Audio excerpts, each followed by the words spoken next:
A long time ago, in a small, quiet suburb of America, there lived a man named Tom. Outwardly, he seemed to be an ordinary and friendly neighbor, but behind his good-natured smile there was an evil and sick nature.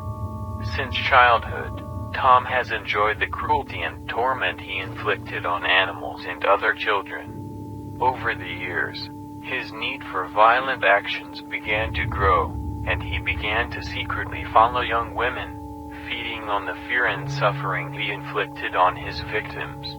He devised elaborate kidnapping plans to remain unnoticed, and carried his victims into the darkness of the night, where a terrible nightmare awaited them. Tom possessed an underground bunker, which he carefully equipped for his torment. In this gloomy place, the victims were trapped and powerless before his insane thirst for revenge.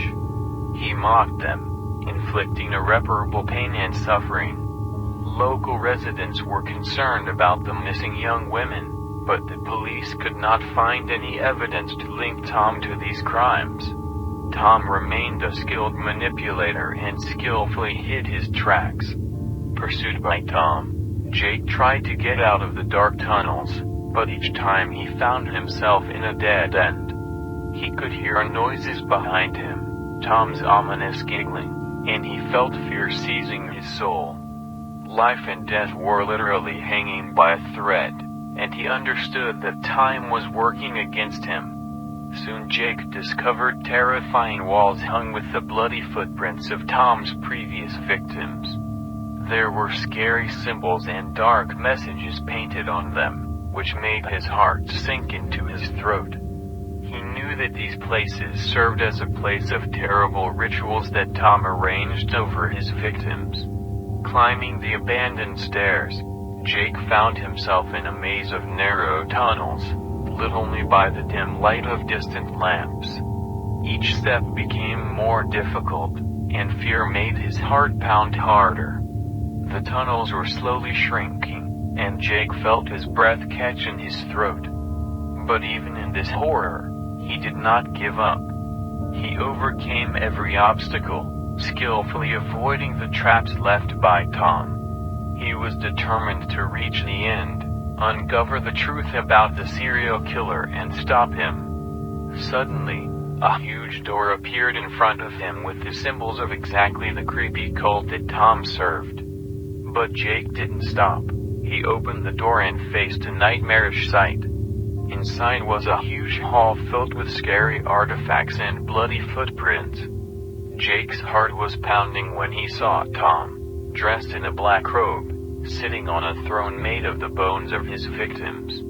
Behind Tom stood dark figures devoted to this gloomy cult. They performed terrible rituals, summoning the spirits of darkness and death. Jake felt fear and terror take hold of him, but he suppressed them, focusing on his mission.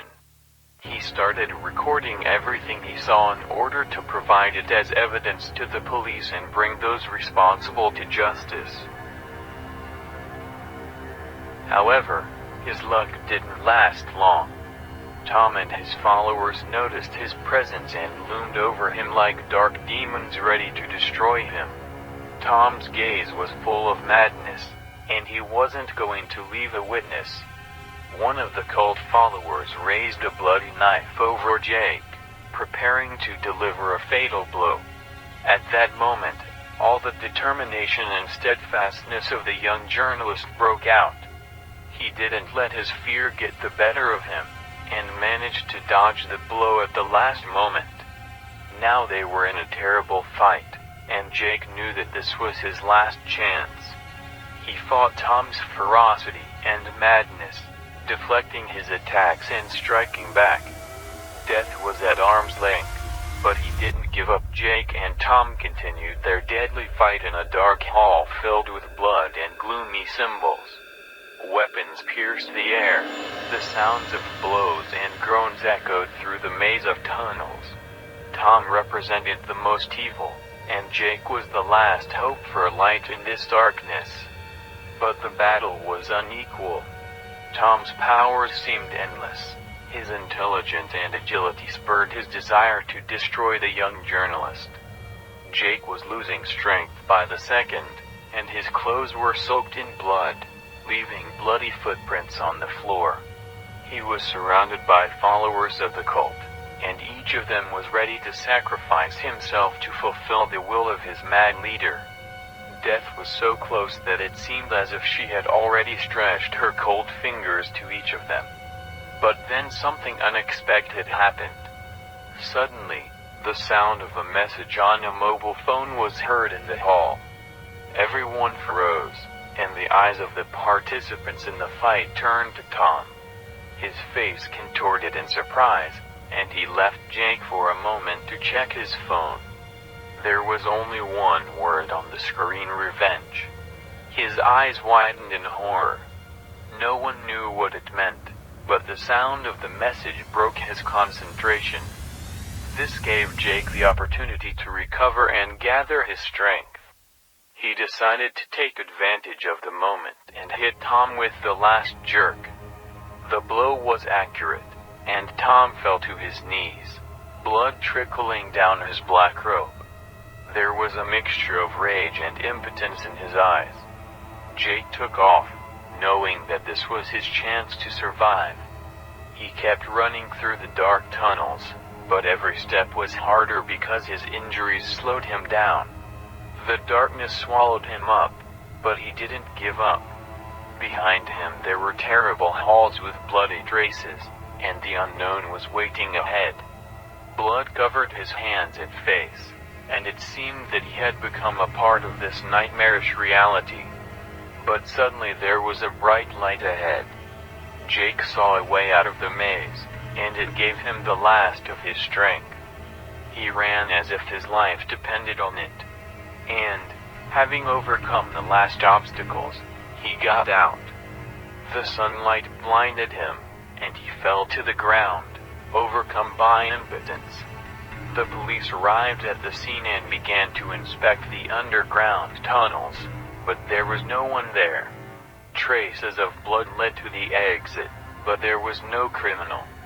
Jake was lying on the ground, and his heart was pounding harder than ever. He felt that every breath was getting harder, and blood was still flowing from his wounds. The sunlight seemed so bright and welcome to him, but his joy was overshadowed by the fact that Tom was still somewhere nearby. The police continued to investigate and searched every corner of the underground tunnels, but Tom was never found. The message on his phone remained a mystery, and one day, when Jake was alone in his apartment, his phone rang again. He saw a familiar message: "I'll be back for you."